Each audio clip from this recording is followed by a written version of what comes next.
Alright everybody, MMA Professor here, back to do UFC Fight Night 18 predictions. I'm kind of getting sick of the whole complaining about free MMA cards, complaining about every card that gets put together just for the sake of bitching. I mean, you see a movie, you always want to pick out the flaws. Even if it was made completely flawless, people still find something to nitpick about. So, this is my service to you, the MMA fan who is unpleasable. I'm gonna hype this fight up. I'm gonna hype this card up by making it more exciting. This is excitement right here. That's what it's all about. Let's get right into the picks. Let's go. Alright, I'll do them all. Let's just fucking do them all. Gleison Tebow against Jeremy Stephens. Tebow taking this fight on short notice. Hasn't been terribly impressive up until his last fight against Rich Clemente, who he dropped with a punch. This is Gleison Tebow we're talking about. Either way, Stephens in his last fight against Joe Lozon, his sub-defense is good. It's just he spends too much time on the ground. His wrestling defense is not really that good. And if your wrestling defense isn't that good, it doesn't really matter how good your sub-defense is if you're spending the whole time on your back. So, Tebow is huge for this weight. His wrestling's good. He's got good jiu-jitsu. I see him... I don't know if he'll finish this fight. But he'll win a decision if he doesn't finish it with a sub. And the only way Jeremy Stephens can win this fight is if he Rafael dos Anjos's Gleison Tebow. That's way too long of a describing word. But let's move on. Tim Credeur against Nick Catone. I think Tim Credeur is too experienced in this one. His boxing looked pretty sloppy in his last fight, but it really didn't have to be good against Nate Lofgren.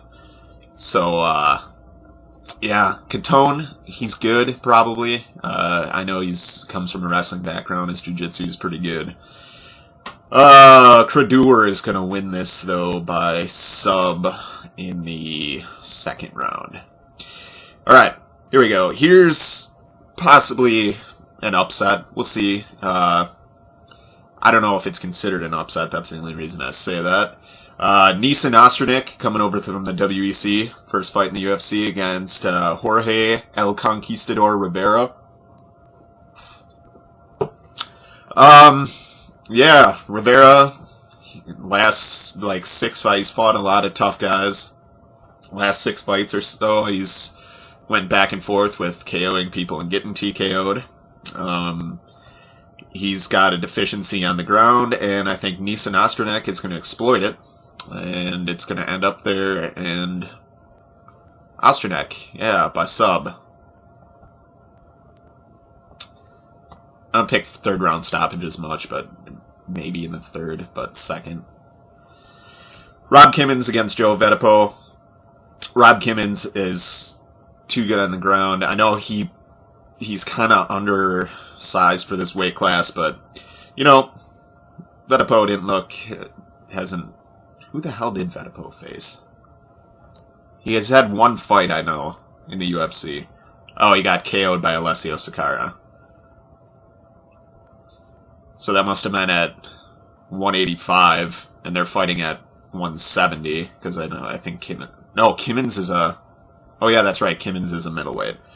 My bad. Can't know it all the time. Alright, Kimmins by sub. Here's one. Originally I'd picked Ryan Jensen over Steve Steinbeiss, but then I saw a video of Steve training at Arizona Combat Sports with Ryan Bader and another person fighting in this card, Aaron Simpson, and I don't know what Jensen comes in with a wrestling background, and that's all they do is wrestle, really, at Arizona Combat. So I'm going to pick Steve Steinbeiss by TKO. TKO, yes. Ricardo Almeida against Matt Horwich. Here's one where Almeida should sub him if it hits the ground. Horwich has pretty good sub defense. He's good on the ground. His cardio is insanely good. That's where I think if Almeida can't sub him like early, I don't think he'll win a decision. Maybe if he wins the first 2 rounds. But I don't know if he can do that. If Horwich can survive the first and gas Almeida out and pour it on in the second and the third, he can probably win a decision. But the smart money is on Almeida by sub, so that's what I'm going with. Aaron Simpson against Tim the Wrecking Machine McKenzie.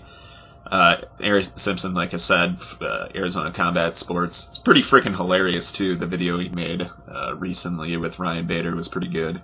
Yeah, Aaron Simpson, he's got KO power. He proved it in his last fight. He can probably out-wrestle Tim McKenzie to the ground and stay out of subs. So, Aaron Simpson, TKO, first round.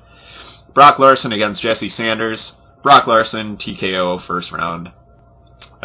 Brock Larson isn't, at this point, a top contender, but he's just so big and strong and athletic. Yeah, I mean, there's not really a lot of middle-tier guys, undercard guys, that can do much to him, so he'll win every one of those fights, so, yeah.